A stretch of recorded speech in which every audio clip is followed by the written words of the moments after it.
Hi guys, ഇന്ന് ഞാൻ explain ചെയ്യാൻ പോകുന്നത് ബംഗാൾ പാർട്ടീഷൻ ആണ്.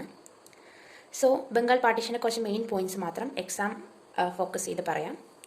1905 ഒക്ടോബർ 16 ബംഗാൾ പാർട്ടീഷൻ ഉണ്ടാകുന്നത്.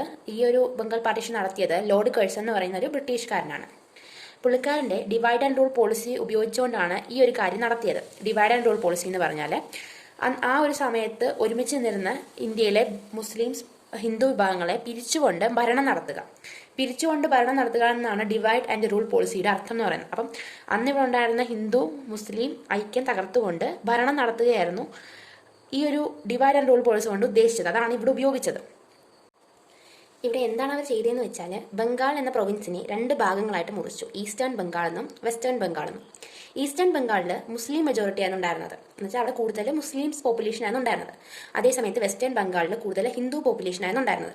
അപ്പോൾ ഈസ്റ്റേൺ ബംഗാളിലുള്ള ചെറിയ ശതമാനം ഹിന്ദുക്കൾക്കും അതുപോലെ തന്നെ വെസ്റ്റേൺ ബംഗാളിലുള്ള ചെറിയ ശതമാനം മുസ്ലിംസിനും അവരുടെ മദർലാൻഡിൽ അല്ലെങ്കിൽ അവർ ജീവിച്ചുകൊണ്ടിരുന്ന സ്ഥലത്ത് ഒരു മൈനോറിറ്റിയായി പെട്ടെന്ന് ഒരു ദിവസം തൊട്ട് മൈനോറിറ്റിയായി പോകുന്നത് അവരെ അത് ട്രിഗർ ചെയ്തു. അപ്പം അവിടെ ഒരു ടെൻഷൻ ഉണ്ടാവുകയും അവിടെ ഒരു കമ്മ്യൂണൽ ടെൻഷൻ ഉണ്ടാവുകയും ചെയ്യുന്നു. ഇതായിരുന്നു ബ്രിട്ടീഷുകാരുടെ എയിം എന്ന് തന്നെ പറയുന്നത്. പക്ഷേ ഇവർ പറയുന്ന കുറേ റീസൺസ് ഉണ്ട്. ഫസ്റ്റ് റീസൺ എന്ന് പറഞ്ഞാൽ, according to Curzon it was for administrative ease. Curzon അല്ലെങ്കിൽ ബ്രിട്ടീഷുകാർ പറയുന്നത് എന്താണെന്ന് വെച്ചാൽ, ഈ ബംഗാൾ പാർട്ടീഷൻ നടത്തിയത് അഡ്മിനിസ്ട്രേഷനെ എളുപ്പമാക്കാൻ വേണ്ടിയാണെന്നാണ്. എന്ന് വെച്ചാൽ ബംഗാൾ ആ സമയത്ത് ഒരു വലിയ സ്ഥലമായിരുന്നു, അല്ലെങ്കിൽ വലിയൊരു പ്രൊവിൻസ് ആയിരുന്നു ബംഗാൾ പ്രൊവിൻസ് എന്ന് പറയുന്നത്. വെസ്റ്റ് ബംഗാൾ, ബീഹാർ, ഒഡീസ, ബംഗ്ലാദേശ്, ആസാം ഇങ്ങനെയുള്ള ഒരുപാട് സ്ഥലങ്ങൾ ഒത്തുചേർന്നായിരുന്നു ബംഗാൾ പ്രൊവിൻസ് ഉണ്ടായിരുന്നത്. അപ്പം വലിയ പോപ്പുലേഷൻ അവിടെ ഉണ്ടായിരുന്നു. ഏകദേശം 80 മില്യണിൽ കൂടുതൽ പോപ്പുലേഷനുള്ള ഇത്രയും വലിയൊരു പ്രൊവിൻസിനെ ഭരിക്കുക എന്ന് പറയുന്നത് ബുദ്ധിമുട്ടാണ്. അതുകൊണ്ടാണ് ഈ പാർട്ടീഷൻ നടത്തിയെന്നാണ് ബ്രിട്ടീഷുകാർ പറയുന്നത്. പക്ഷേ അതിൻ്റെ ഒരു റീസൺ നമ്മുടെ ഇന്ത്യയുടെ കണ്ണിലൂടെ നോക്കുമ്പോൾ അതിന് ഒരുപാട് വേറെ റീസൺസ് ഉണ്ട്.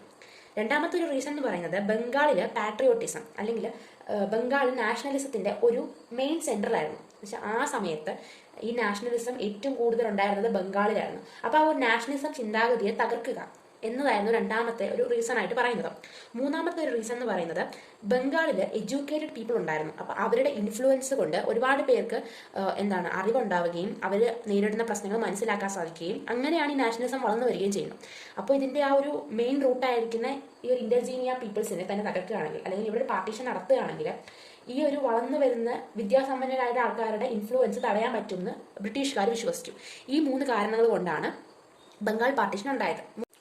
ഇനിയുള്ളത് ഈ ബംഗാൾ പാർട്ടീഷൻ്റെ കോൺസിക്വൻസസ് എന്തൊക്കെയാണ്, അതിൻ്റെ ഭാഗമായിട്ട് വന്ന കാര്യങ്ങൾ എന്തൊക്കെയാണ്, കുറച്ച് പോയിന്റ്സ് ഉണ്ട്. അത് എലാബറേറ്റ് ചെയ്ത് എഴുതിയാൽ മതി. ഓക്കെ, അപ്പോൾ ഫസ്റ്റ് കാര്യം എന്ന് പറഞ്ഞാൽ, ഈ ഒരു പാർട്ടീഷൻ ഓഫ് ബംഗാളിസിനെ സംബന്ധിച്ചിടത്തോളം അല്ലെങ്കിൽ ബംഗാളിലെ പീപ്പിൾസിനെ സംബന്ധിച്ചിടത്തോളം അവരുടെ മാതൃരാജ്യത്തോടുള്ള ഒരു ഇൻസൾട്ടായിട്ടാണ് അവർ കണക്ക് കൂട്ടിയത്. അങ്ങനെ രവീന്ദ്രനാഥ ടാഗോർ ഒരു സോങ് കമ്പോസ് ചെയ്തു ഇതിനൊരു പ്രൊട്ടസ്റ്റ് രീതിക്ക്. ആ ഒരു സോങ് ആണ് അമർ സോനാർ ബാംഗ്ല എന്ന് പറയുന്നത്. പിന്നീട് ഇത് ബംഗ്ലാദേശിൻ്റെ നാഷണൽ ആന്തമായിട്ട് മാറി. ഇപ്പോൾ ബംഗ്ലാദേശിൻ്റെ നാഷണൽ ആന്തമാണ് ഈ രവീന്ദ്രനാഥ് ടാഗോർ എഴുതിയ അമർ സോനാർ ബാംഗ്ല എന്ന് പറയുന്നത്.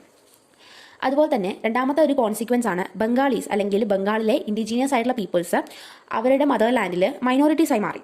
ഞാൻ പറഞ്ഞല്ലോ, ഈസ്റ്റേൺ ബംഗാളും വെസ്റ്റേൺ ബംഗാളായിട്ട് മാറ്റിയപ്പം ഈസ്റ്റേൺ ബംഗാളിൽ മുസ്ലിം മെജോറിറ്റി ആയിരുന്നുണ്ടായിരുന്നു. അപ്പോൾ അവിടെ ഹിന്ദു മൈനോറിറ്റീസ് ഉണ്ടായിരുന്നു. അതേപോലെ തന്നെ വെസ്റ്റേൺ ബംഗാളിൽ മുസ്ലിം മൈനോറിറ്റീസ് ഉണ്ടായിരുന്നു. അപ്പം സ്വന്തം രാജ്യത്ത് മൈനോറിറ്റീസ് ആയിട്ട് ജീവിക്കുന്നത് അവർക്ക് മെൻ്റലിയും അല്ലാതെ ഒരുപാട് ബുദ്ധിമുട്ടുകൾ ഉണ്ടാക്കി. അതാണ് രണ്ടാമത്തെ ഒരു കോൺസിക്വൻസ് എന്ന് പറയുന്നത്.